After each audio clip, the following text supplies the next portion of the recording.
One of the most disturbing things, and especially when I was in one of my worst and darkest physical, mental states ever, these were some numbers that let me know that one, I wasn't alone, but it was also concerning in telling me that there was something going on, that it wasn't just like a genetic thing, or it wasn't just like a bad luck because something bad happened to me. When I look at the history of humanity, it is very clear to me that we as a species, and any species in general, are designed to handle and come across traumas left and right. It's writ within our genetics and our biology, I should say.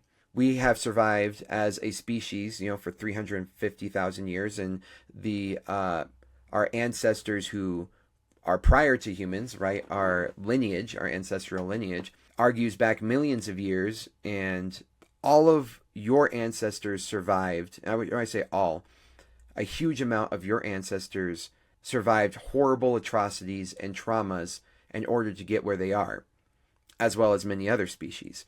And so I don't believe that it's like something bad happens to you and now all of a sudden you're depressed for the rest of your life and you feel like you have to end your life. It doesn't vibe with me.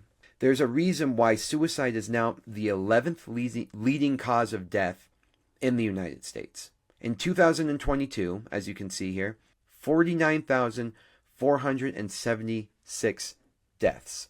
That is insane. And I mean, this number is even worse. 1.6 million attempts. 1.6 million attempts.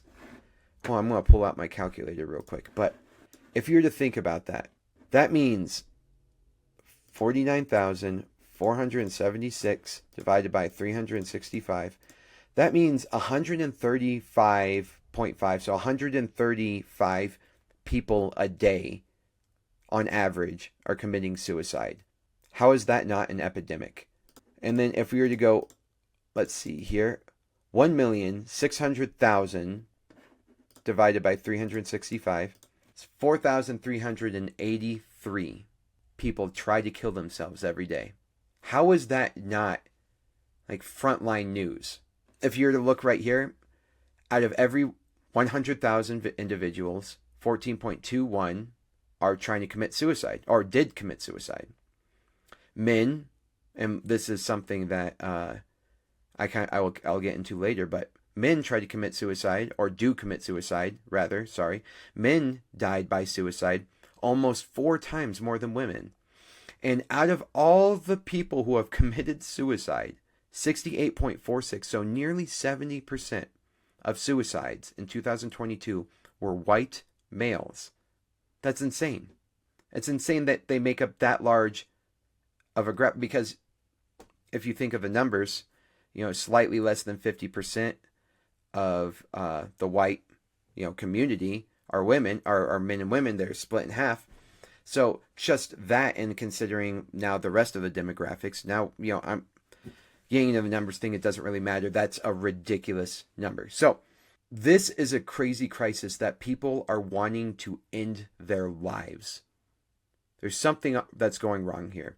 And it's something that we don't discuss about nearly enough as a society, as a community. And it's something that no one is doing enough.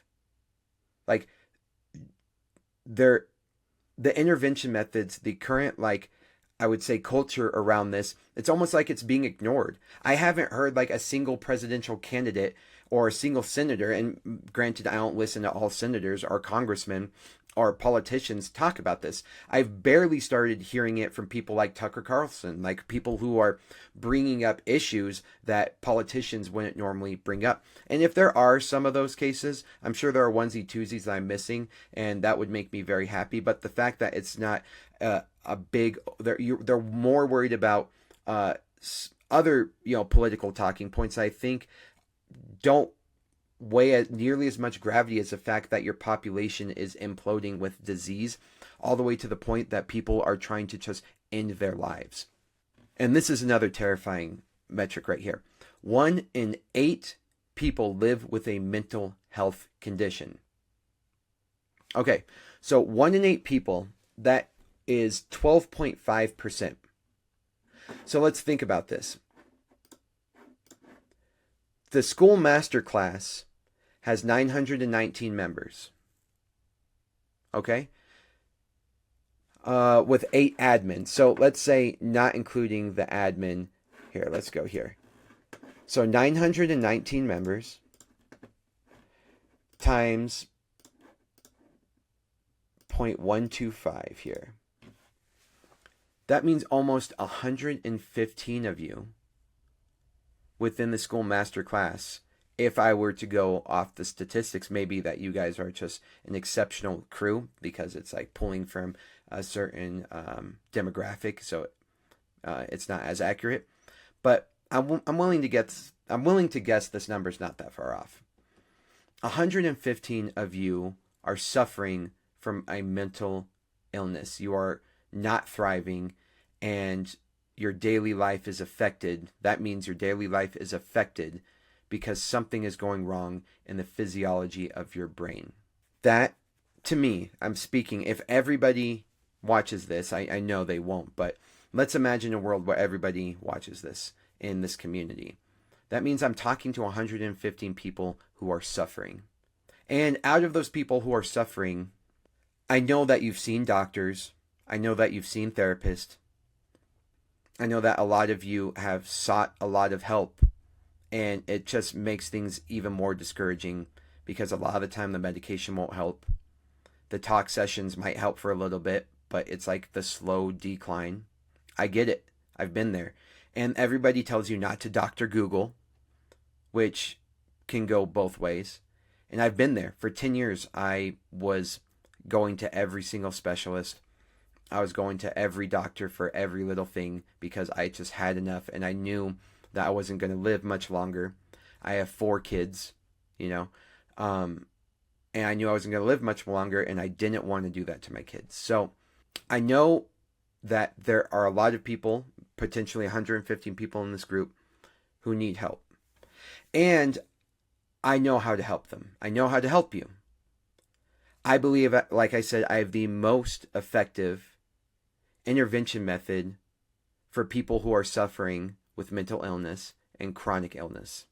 Let's look at some of these numbers. These are terrifying. 23% of adults experienced a mental illness in the past year. That is 60 million. 60 million Americans. So now if we were to go back to this 919 number, I'm willing to guess that a good chunk of you are American, right? So I bet this percentage of 1 in 8 to the 12.5% would be even higher than that. It's sad to know that 12.8 million people reported experiencing serious thoughts of suicide. 13% of people aged 12 to 17 experience serious thoughts of suicide. So it's even reaching our kids. Makes sense, we keep feeding our kids shit, but let's see. 1 in 5 had at least a major depressive episode in the past year. Over half of them, nearly 3 million youth, did not receive treatment. The vast majority of individuals with substance use disorder not receiving treatment. You know what I think is the worst one of all of this? And this is where I come in. Cost is still a significant barrier to accessing mental health. 1 in 4 adults with frequent mental distress could not see a doctor due to cost. 10% of adults with mental illness are uninsured. That's crazy to me. To me, resonating with those numbers is terrifying because I was one of those people. I spent thousands of dollars trying to heal myself, and I know other people have spent thousands of dollars on online gurus and with doctors and with like food plans and all this stuff because they're just so desperate for an answer, and they get discouraged every single time it doesn't work. 1 in 4 adults with frequent mental distress could not see a doctor due to the cost. That sucks. That's why I'm here. That's why I'm trying to fix. I think I found an answer. And I'm not trying to sell you a bunch of drugs and mess up your physiology even more. I'm trying to correct it and balance it out naturally the way your body knows how to. And when we build this community, we are going to get this message to as many people as possible, especially veterans, which is where if you don't want to join my community, but you want to support the cause, make veterans great again, healing vets through stake strangles and stoicism. That's my thing. It's not a political statement. I know that right now there's a lot of political friction, and that's not siding with any political thing. It's just, it's in your face, and of course it's going to turn heads, but that is not a political statement. Well, I guess everything's a political statement, but it's not choosing a political side. It's just the fact that I want to help veterans. I was a veteran, and I know that they need a lot of help. And let's look at this right here. Share of veterans who have considered taking their own lives before and after joining the U.S. military. I know I was one of these statistics. In 2014, 6 to 31%. In 2021, 9% to 44%. That's creeping on half. That's creeping on half of a community, of a society, of an organization that would rather kill themselves than be alive. And this is even crazier. This number has gone down slightly, so that's nice to see. But still, the numbers are unacceptable.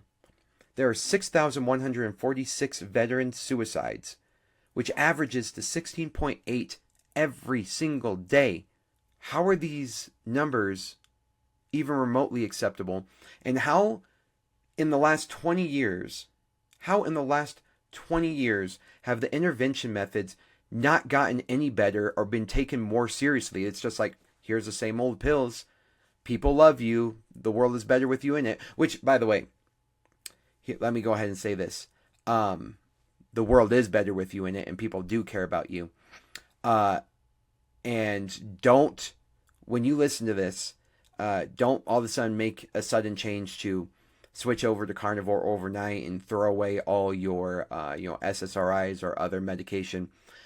This process, whatever you decide to do from here, has to be very slow, which is why I am creating these courses and these coaching and this community, so that way people know how to do this process correctly. And if you ever do anything with your drugs, with your prescriptions, you got to talk to your healthcare provider, because messing with your neurotransmitters is not very fun, which is why I don't think they should have prescribed it to you in the fucking first place. So, that being said, veterans, it's a very soft spot for me, because people who, whether you like it or not, depending where you stand politically, their lives and their bodies were sacrificed, a world away. And this is the statistic that gets me the most, is that we have had in 2021 that 30,177 active duty personnel and veterans who served in the military after 9/11 have died by suicide. Now let's compare that to the 7,057 service members who were killed in combat in those same 20 years. Nearly 4 times, actually more than 4 times higher.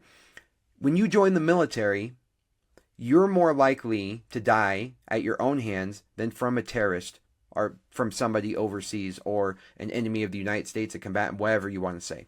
You are more likely, if you join the military, to die by your own hands by joining the military than to die in the name of freedom. I guess I don't know how else you would say that. To die in action. How is this not being talked about all over the place? How have the intervention methods not changed in 20 years? The people who write this, the people who study this, they're the ones involved, and the changes, the effects aren't getting any better. They're getting worse. Well, I guess slightly better. But overall, the overall trend is getting much worse. So, my goal is to build this community that I've started from scratch. My goal is to get veterans and as many people as possible building 3 pillars within their life that is going to bring back their own autonomy over their health, over the vitality of their life. Regardless, I'm trying to get you guys so that way you're back in control, right? I have suffered mentally, physically, chronically, right? I've caused a lot of suffering to the people around me in terms of the amount of burden I was onto the people around me because I was so physically and mentally and spiritually distraught. I couldn't do normal daily things. And that's, it's really raw for me to talk about that. But I did the suffering and I got out of it. And now it is my goal in life to try to prevent and undo the unnecessary suffering that is currently happening in our society. And I believe with this community and with my coaching, we can seriously make a huge difference as the most effective intervention method that exists today for people who are, again, dealing with mental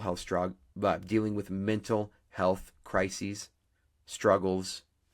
People are dealing with chronic ailments, and especially veterans.